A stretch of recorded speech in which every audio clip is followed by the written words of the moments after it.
Good morning, guys. I hope you're all well. It's Duncan here from Trade Day. So let's just have a look at what's been going on in the markets in the last 24 hours. As we can see from this Bloomberg page, Data Boost sets up US stocks for best week of the year. Now, just just over a week and a half ago, we wouldn't have thought that's where we'd be, but nonetheless, it's where we are. So yesterday brought some positive data in respect of the initial jobless claims. Came in below expectation. 234,000 claims last week, and now we're seeing 227 versus the expectation of 236. In addition to that, retail sales rose.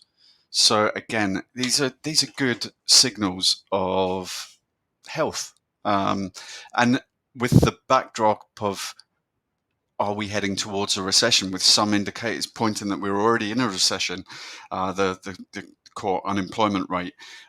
This is showing that other aspects of the economy are healthy.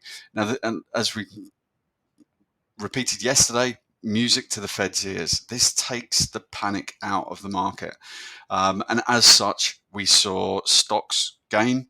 We saw bond prices dip a little.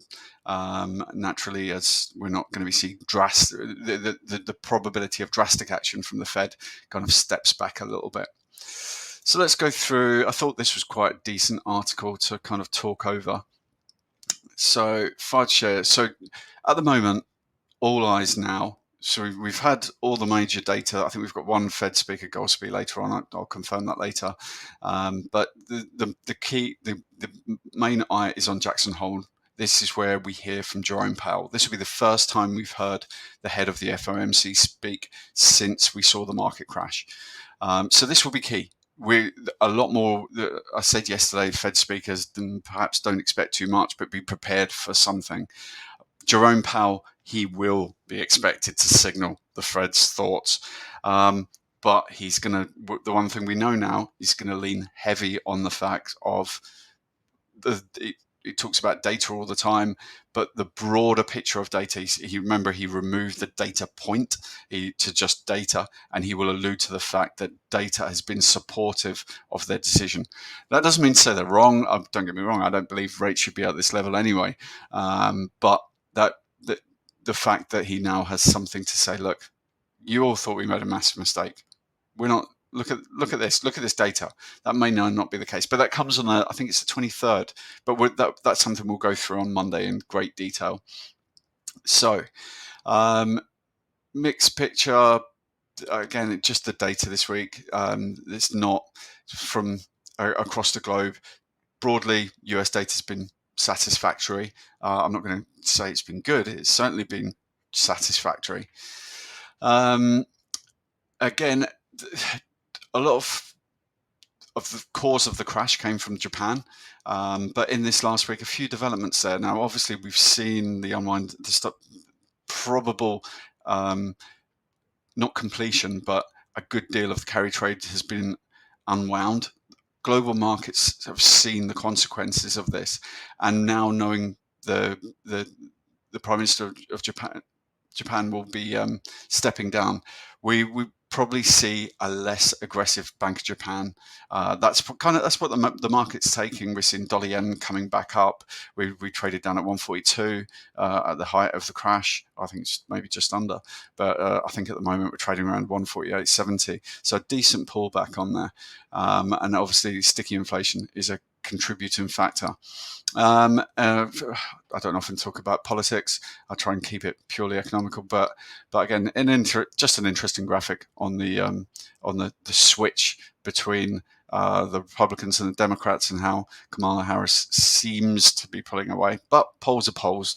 As a trader, you learn not to. The one thing that counts is the actual physical votes, not the polls, because you always have to question the validity and the authenticity of whichever poll is being provided and what their axe is in it.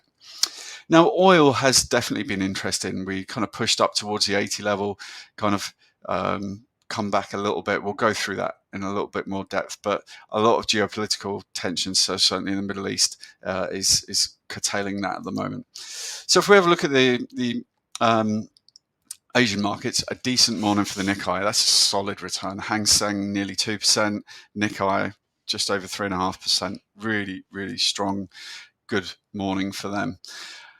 In generally, in China, as we said, the data's been relatively poor, but it's halting the bond bulls. And so, if we now have a look at Europe, so again in the UK, we saw some decent retail sales data, just along the same line as the US.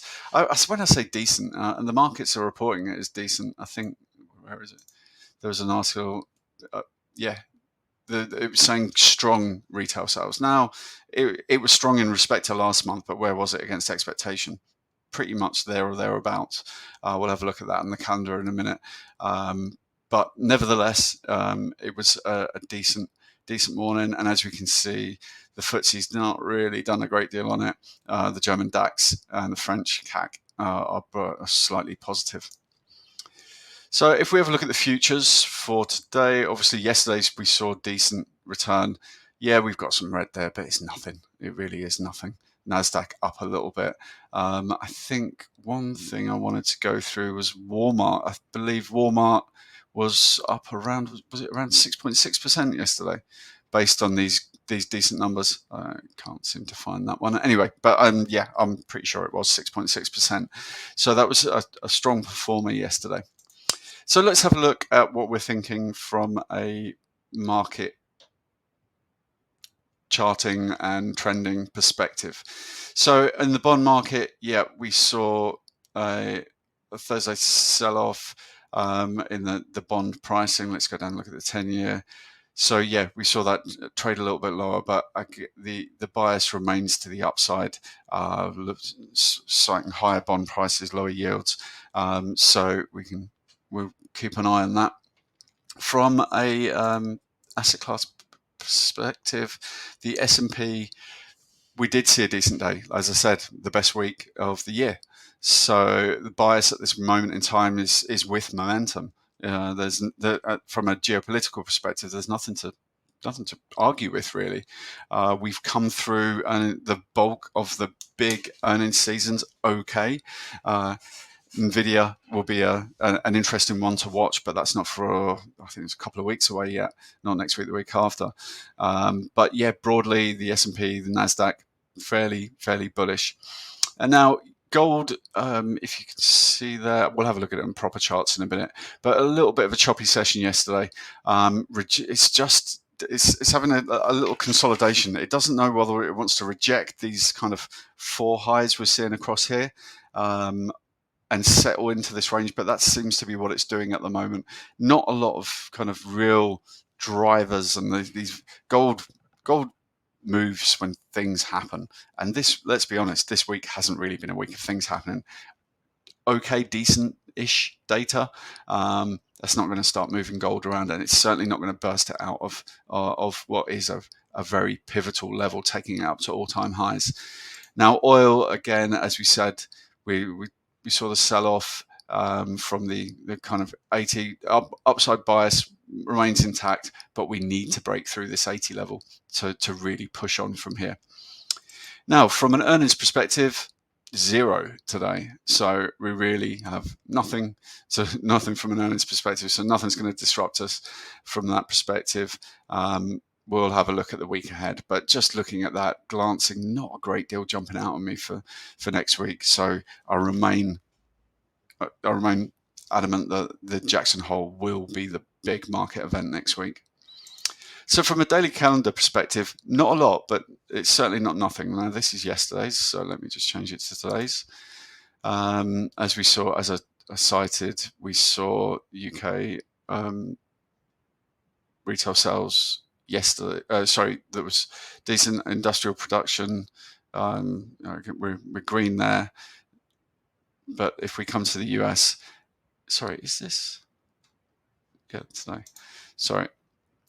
So we got a few more bits and pieces coming out. Sorry, I don't know why this is not updating. Just give me 1 second. Let's just use a different one. It just makes life a lot easier.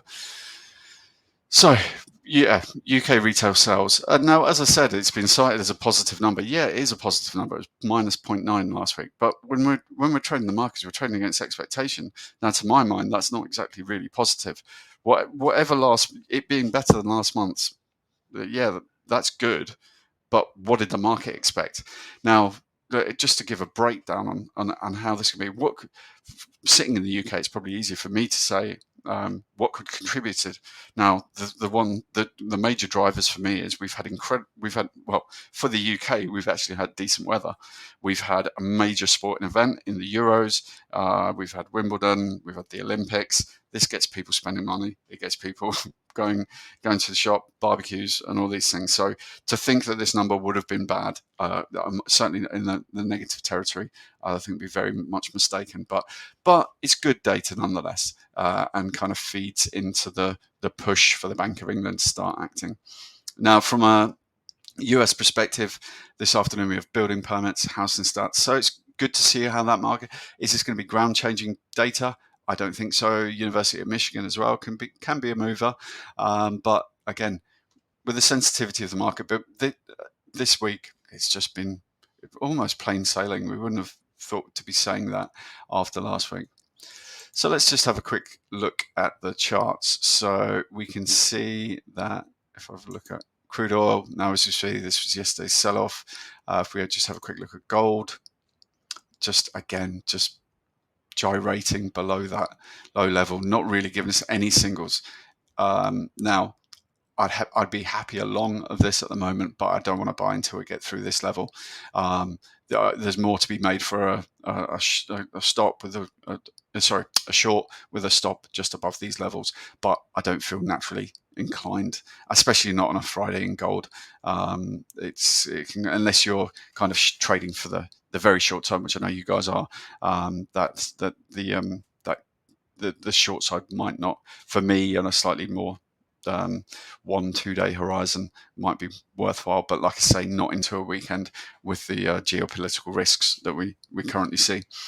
So if we have a look, the S&P, really good day, just telling off a little bit on the futures here, probably a little bit Friday profit taking. We've had a good week, so wouldn't be surprised to see a little bit of that, certainly as we head into the data points, but that will likely, we could get some stimulus from the data that we see later. So if we have a look at the Nasdaq, again, it's not a dissimilar. Perhaps the turnaround's not quite so aggressive, but we are just tapering off a little bit, so to speak. Okay, guys, I wish you a really good trading day, and I look forward to catching up with you on Monday and going through the week ahead. Have a great weekend. Thank you very much.